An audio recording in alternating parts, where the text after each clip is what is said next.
Hey everybody, this is Abby from Realistic Kitchen Gardens. Today is Thursday, July 11th. Let's rock and roll. It's nice and early. The dew is still on the grass. It's only in the 60s, but it's still real bright and sunny, so it's hot anyway. Can't beat the heat anymore, I swear. So row A doesn't look like a hell of a lot. This is where the garlic was. This patch is the Lincoln shelling peas. I pre-sprouted them last week, but it's been blisteringly hot, so I've been trying to keep them at least damp. There's a dandelion coming up. But I haven't seen any shoots yet. This is where the Brussels sprouts are gonna go, or one of the varieties of Brussels sprouts. This is where all the cabbages will go. I think there's 3 varieties I'm doing this fall. Here's the other patch where the other brassicas are gonna go, or Brussels, sorry, English. And then this is the patch on the opposite end where Surge shelling pea is planted and already coming up. He was pre-sprouted too.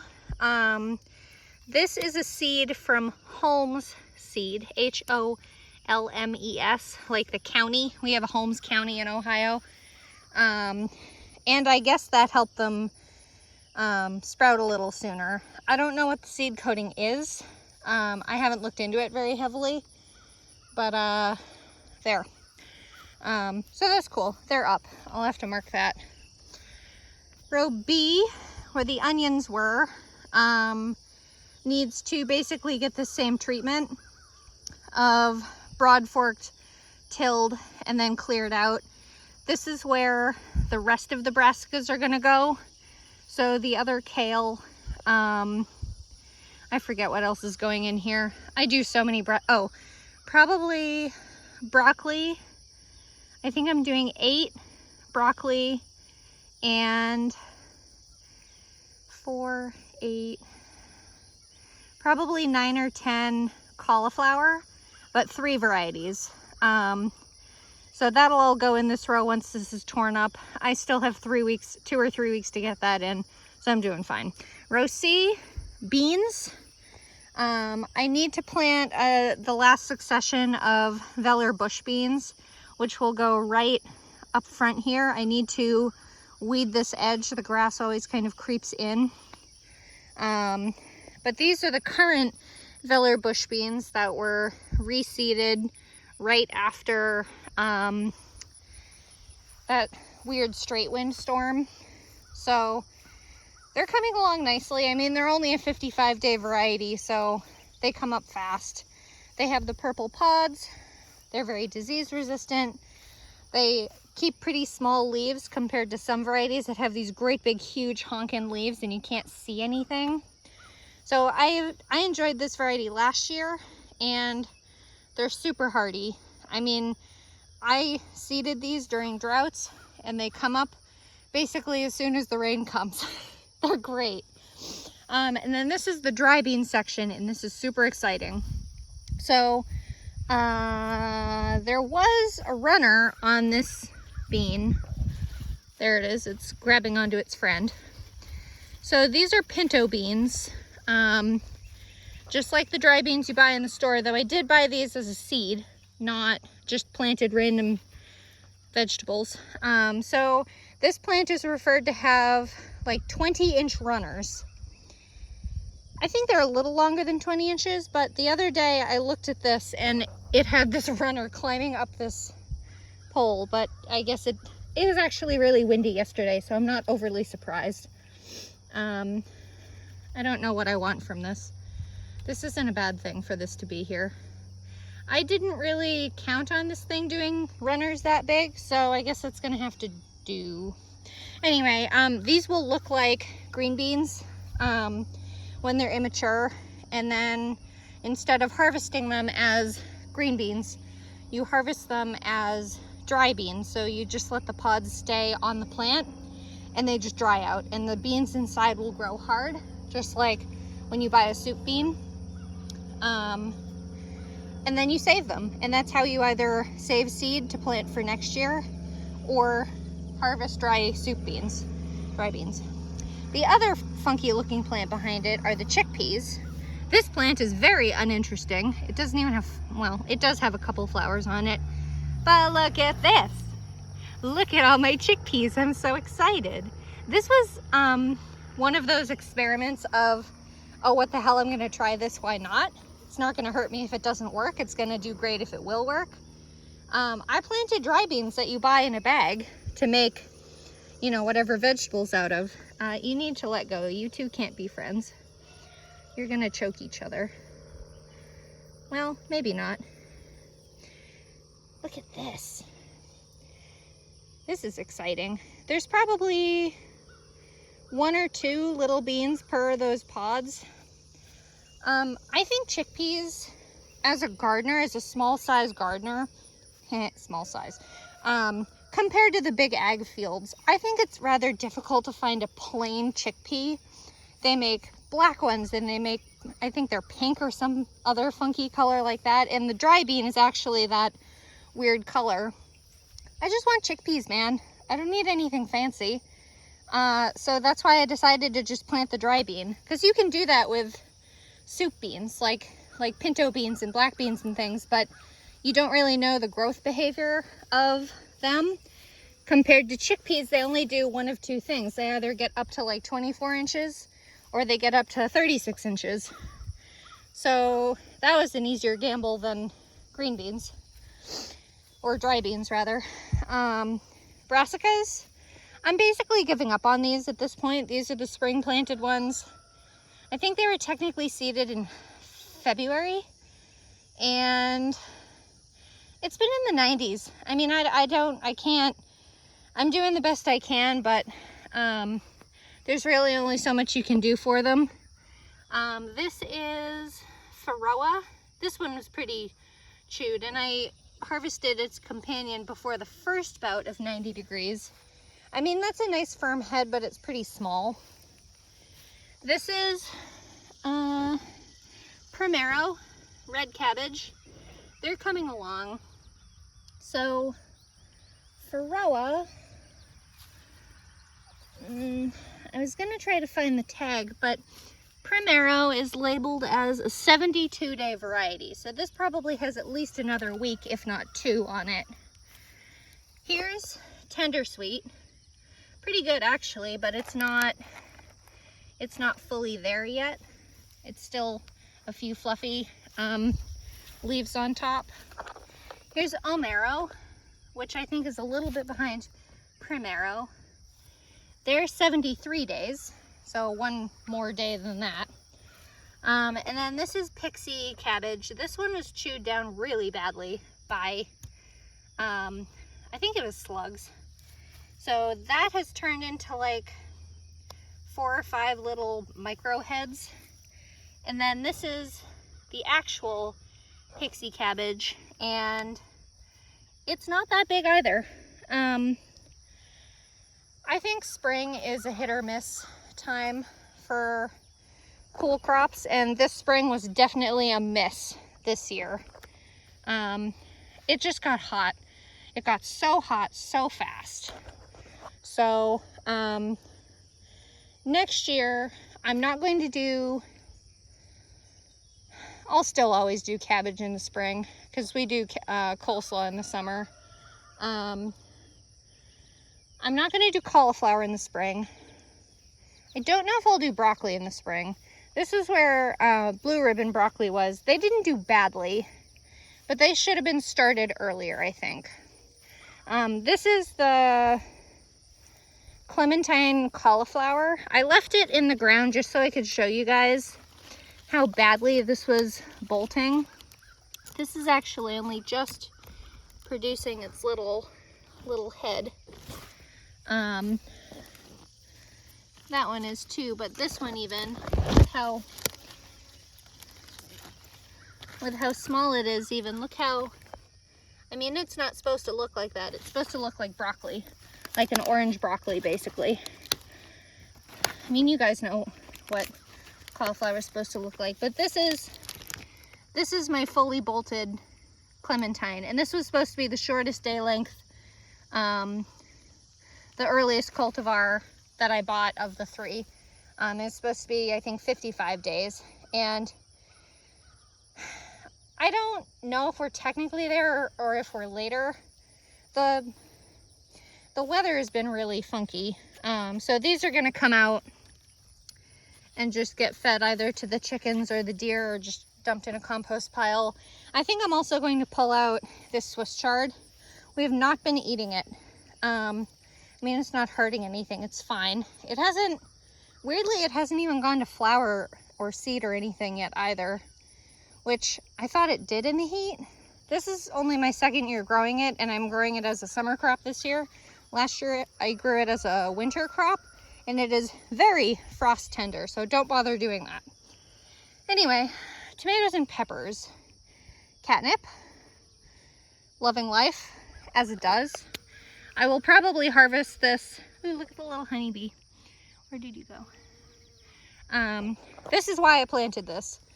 Yes, you can technically drink it as a tea when you dry it, and yes, you can technically use it for cats, but I love it as a pollinator plant.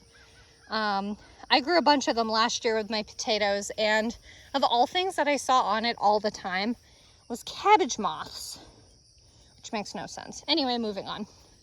Snapdragon. This yellow snapdragon is loving life, if you can focus. Nope. Mrs. Burns lemon thyme in flower. I love the ombre effect of this flower stalk. It's like a little purpley pinky, and there's one flower on it. I love basil for its flowers. The lemon variety of, I almost said thyme. The lemon variety of basil and the lime variety, which I don't have down here, but I grew both cultivars new to me this year, and I absolutely love them both. They're definitely going in the garden next year as companions to tomatoes. I mean, it's a decent size, even after being stunted by my lack of care, but you know. Cal Wonderbell ripens to red.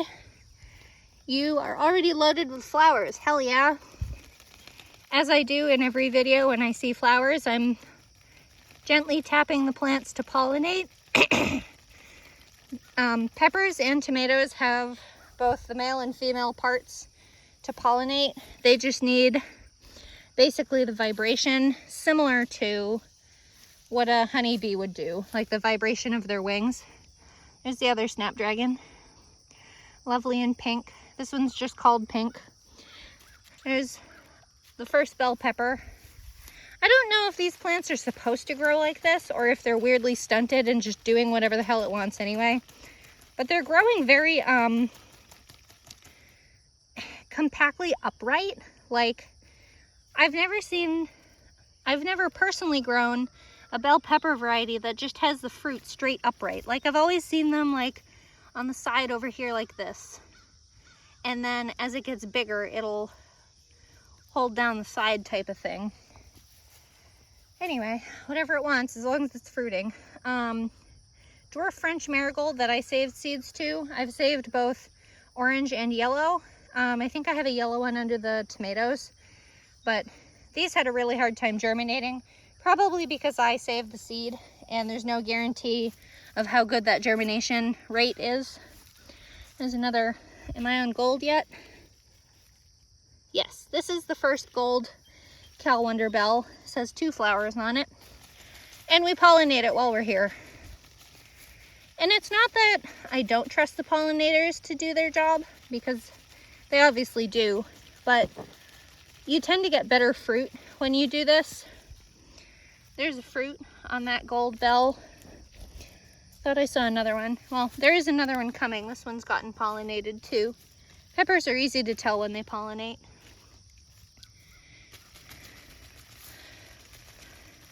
For how small these plants are, I actually really like how sturdy and compact they are for their size. I expected them to be a little bit daintier, and I'm pretty happy with them.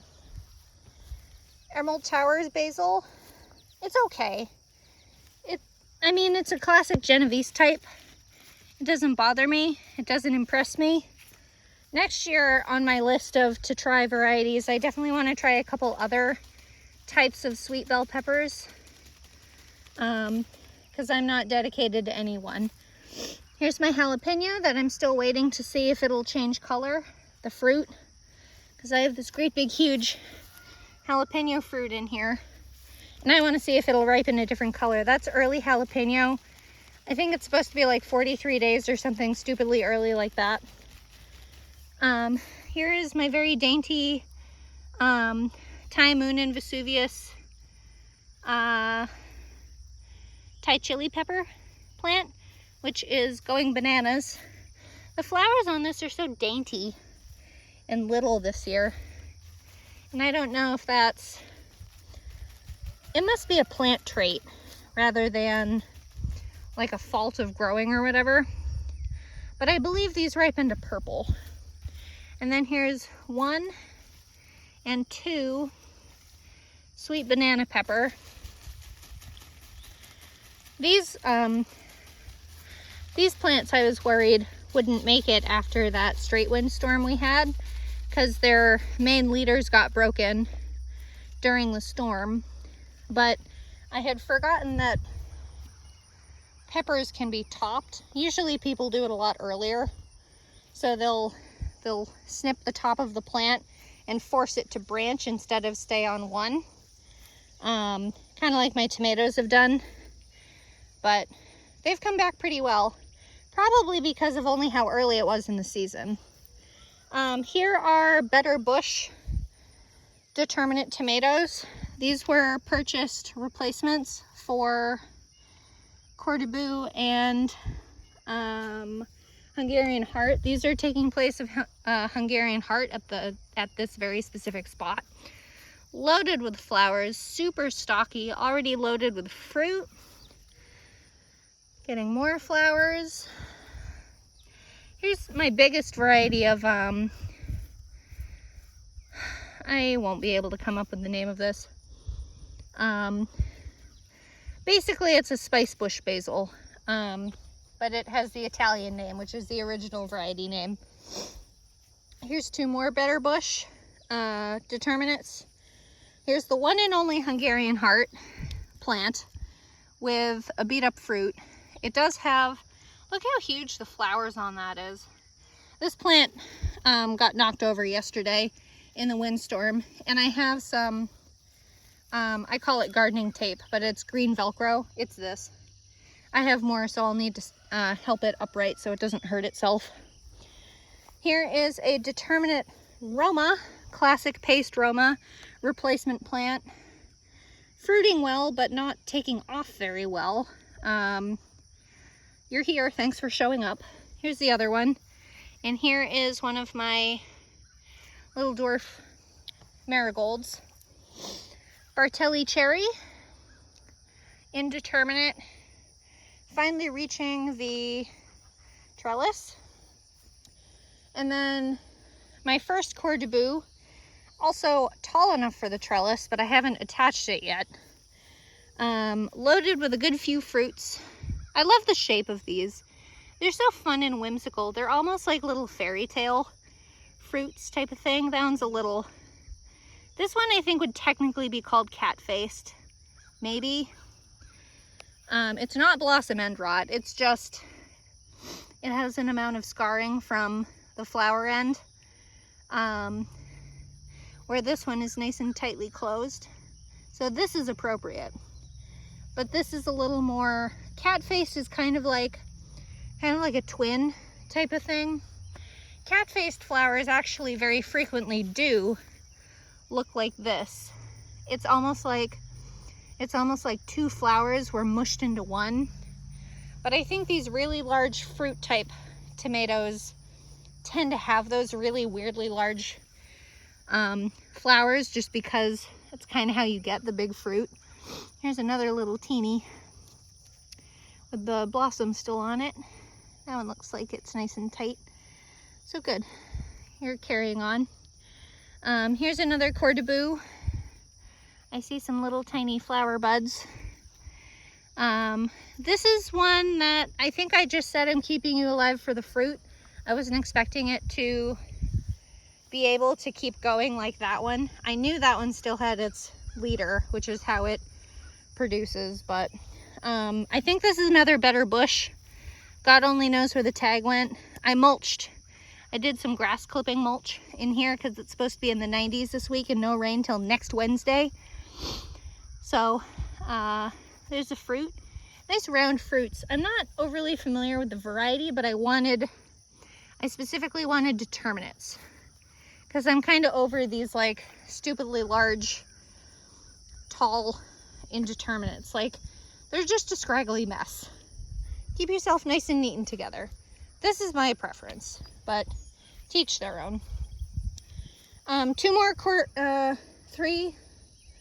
last 3 cortabou, so I only lost 2. 1. How did I only lose 1 cortabou plant? That's impressive. Anyway,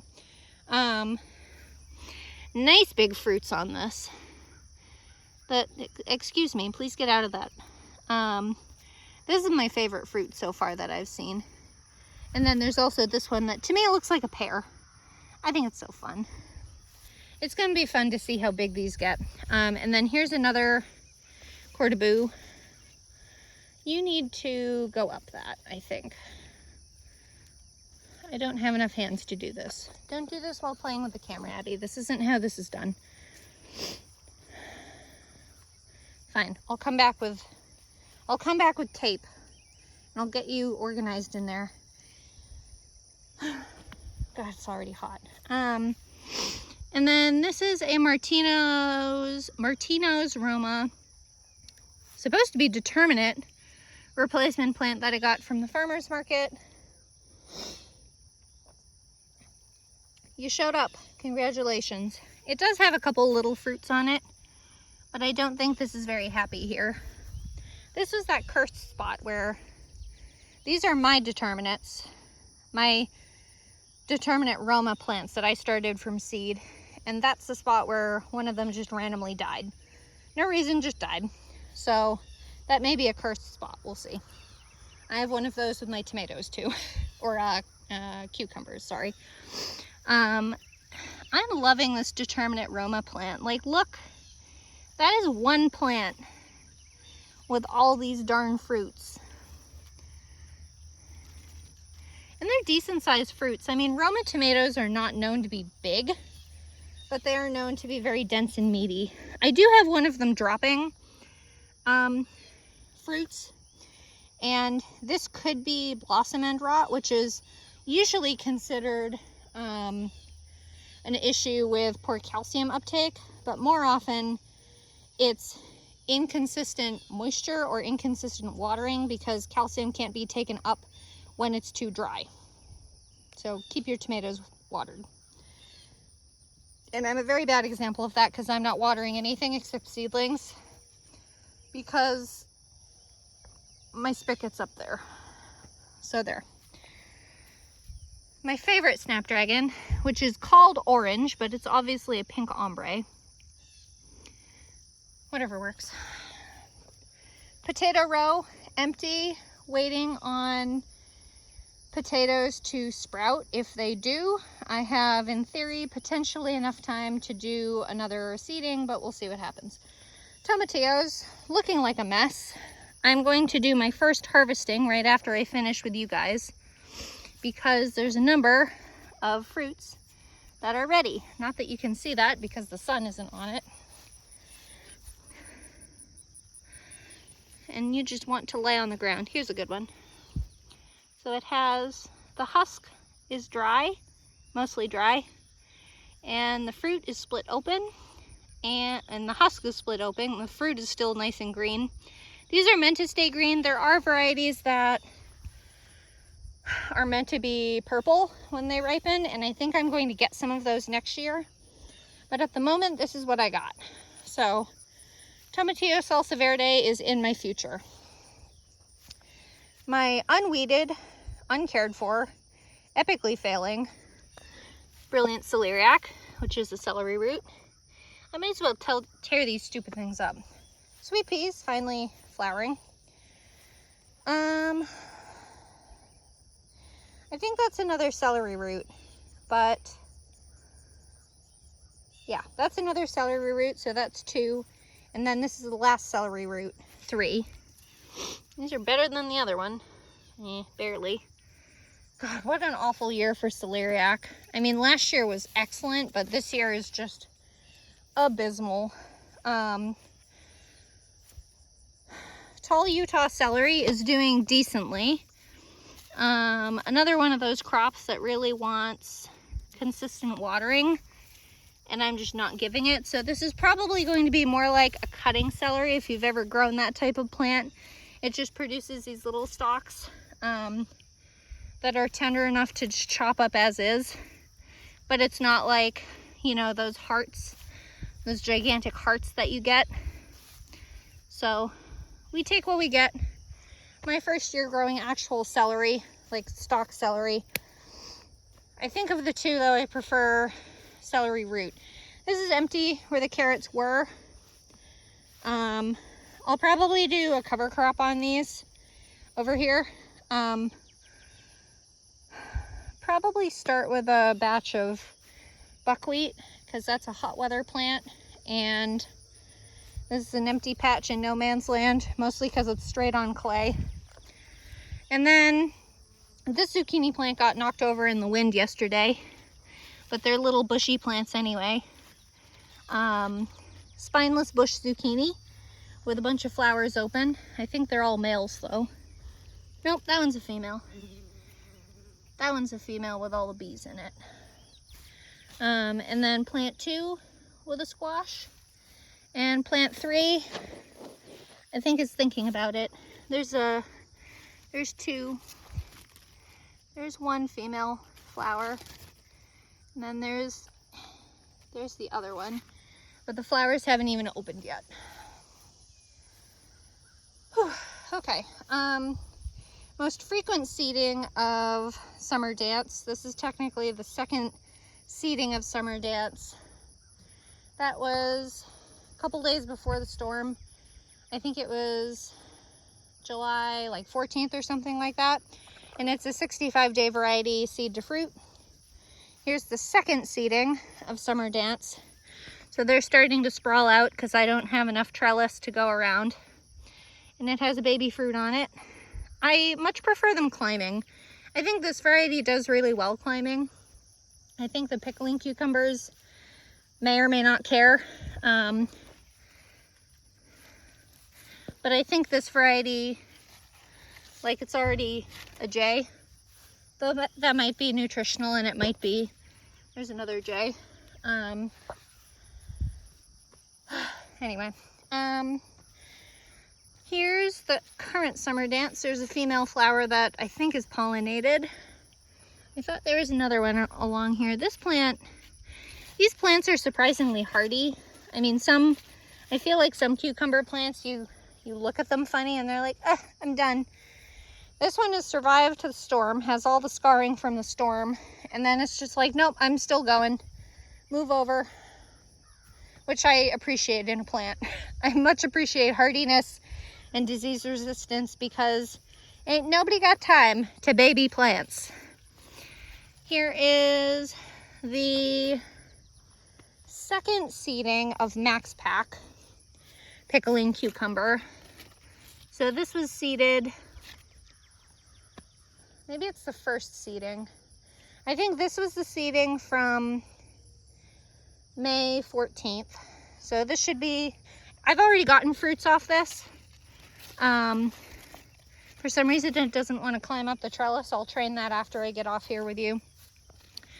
So there's that. Max Pack has done so well for me. And then here's the most recent seeding. Weirdly, same seeding time. One is very stunted. Story of life. This is the reseeding after the storm. So that was what? July 18th or something like that.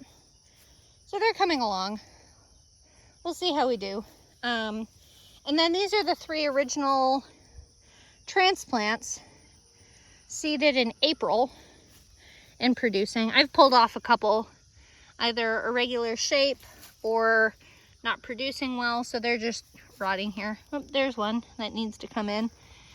But this plant is also very, very hardy, very, very prolific, and doesn't care about droughts. And I deeply appreciate that, because hauling water is not the most fun thing. And then these are the most recent seedings for Regal pickling cucumber. All of the first seedings from May got killed off in the storm. So these are all from May 14th. And most of them are doubles. I really should prune them down to see if I can get singles. But these plants took a much harder hit from the storm, and I really should have probably torn them out. I'll see how the new seedings of this cucumber does, but I've found that these, so far, these cucumbers get extremely bitter in the heat and the drought.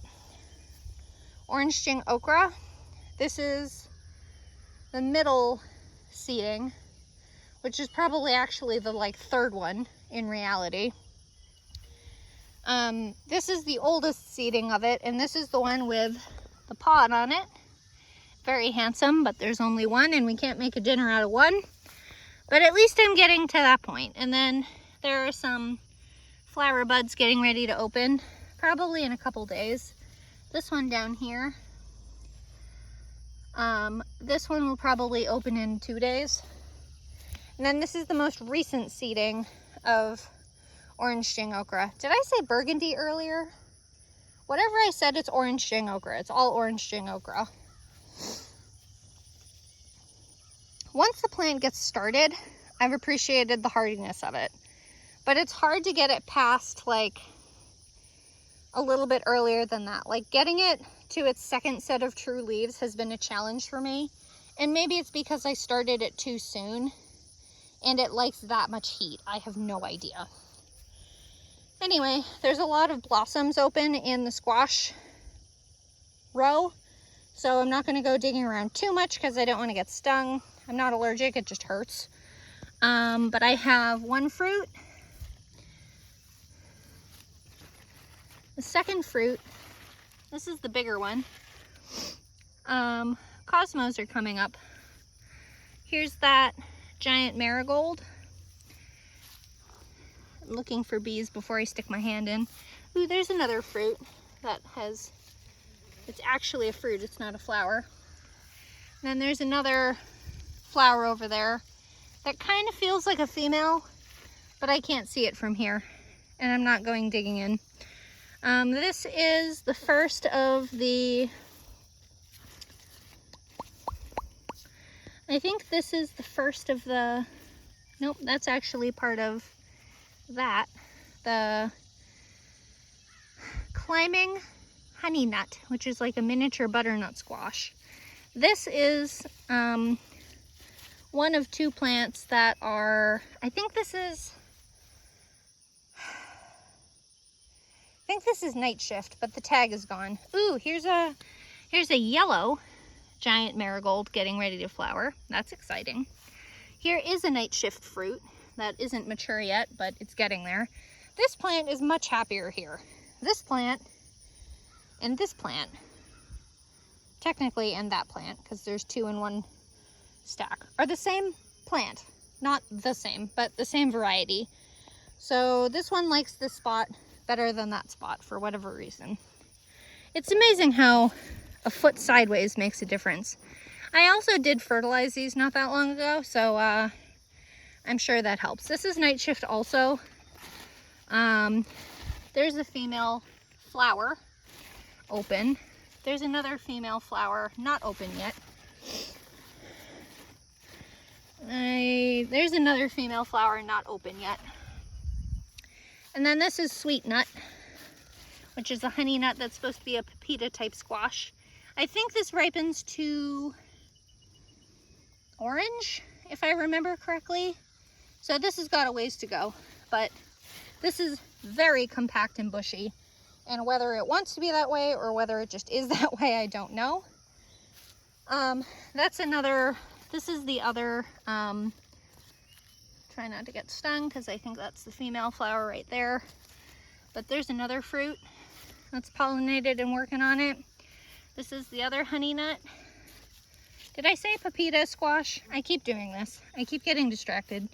More cosmos, and the rest of these squashy looking plants are pumpkins.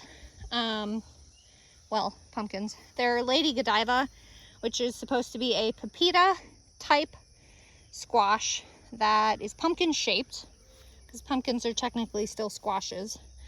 Here's another giant marigold. Can't tell what color it is yet. It's not open enough. But I know there's the stem of it, and I know I put it around that way. Oh, look at that. Hi, how are ya? You look good. Keep going. This is a new variety. All of these are new varieties to me this year, so I kind of do a little trial each year to see if new varieties will be nice and disease resistant, if they'll produce well for me, if they can handle the wacky Ohio weather, that kind of thing. Here's another Lady Godiva. That's a male flower. There's a female flower in there. Right there, back there. Looks like it might be pollinated, but we'll see. I believe the flowers are only open for a day or so on these types of things. So that's a male flower. There's a female flower. That one's weirdly tucked under the stem. And then here's the end of that. And then here is the most recent seeding of Cal Wonderbush watermelon. This plant had been an original transplant seeded in April, but it got damaged by the storm, so I pulled it out and reseeded. It's a 90-day variety, so we'll see if I get any before the frost from this plant, or if it even likes that hill, I don't know. But here are the other 3 surviving transplants. The watermelon transplants are doing better than the direct sowing, but I'll say that it helps that the transplants were tall enough over the grass, because I have a hard time weeding. I don't know if it's just this year or if it's just I don't wanna or what's happening, but I really like these little watermelon varieties, or this watermelon variety. And it's supposed to be, I know it's supposed to be bushy, like up to 3 feet long vines, which I find accurate. There's a female. It's either a female fruit or it's a watermelon. I can't tell. I think watermelons are hard to tell. These ones are weirdly hairy too, and I wonder if those hairs are helping it survive insects, because I sure as shit ain't doing anything for it. This is the one that has the baby fruit, and it's growing. It's growing fast. These are supposed to be, I think 10 to 12 pound fruits, so you've got a ways to go. And then here's the last transplant that's doing pretty good. I think I'll move you over here. The flowers are very, very low profile. Here's the first one that I seeded. It's doing better than I expected. This is the other transplant seedling and the last direct sown, but they're under deep competition from the grass in here. The grass is probably keeping the soil nice and moist, but the very superficial roots are probably outcompeting the roots from the actual plant. So I'm going to be tearing all this out and doing a few fennel plants. This is, gosh darn it, it's hot. Landis lettuce, which was started way in the winter. Probably in February or March. And they did okay in a pot inside, but I didn't put it in a big enough pot. So now it's going to flower. If you've ever wondered what a lettuce flower looks like, it looks like that. And then when it goes to seed, the petals will disappear and it'll have a very similar looking seed bunch that look kind of like those little, how would I describe it? It looks the same, but it's dry and papery. So that's all Landis lettuce. And this is the long-standing cilantro from March. It did take a long time to bolt, but it's working on its seed pods, which you can dry and harvest for coriander, or you can let it reseed itself where it has stood, and you'll get free cilantro. And lastly is basically an empty row, because I'm having awful luck with carrot things this year. This is the section first where I field cured my onions, and I just left the greens here to rot because it's fine. And then this is supposed to be the section where my parsnips are supposed to be. And even though I purchased pelleted parsnips, I still have not gotten any, probably because of the heat has been too high. Their germination temp, I think, is up to like 70 or maybe even 80. So, I mean, yesterday would have been nice, but not this week. And then the peas, I'll say the peas are still struggling on. That's an interesting thing. I don't know if that's a disease or what. But I'm not caring about the peas. They can just be fertilizer or whatever for the squashes. But these are, I'm calling carrot boards. They're 2 foot by 8 foot, and they're going to lay end to end and basically create shade in a cool, damp place for the carrots to hopefully germinate. I'm going to be seeding the carrots. I think it's July 24th is the date on my calendar I'm following this year. Calendar is produced by Johnny's Johnny's Select Seeds, sorry. It's in like the Gardener's Growing Library, and you can, it's the fall calculator, and you specifically plug in your first frost date, which for me is roughly October 11th, something like that. So there's all that. Anyway, I'm gonna harvest some tomatillos, and I think that'll be good, because I'm gonna get a tool today to help tear out weeds like this little roly thing. It's such a bummer it gets so darn hot so fast, and it's just because of how flat and open and not shaded it is, which is the goal for a garden, but for a walking meat bag, it's not that great.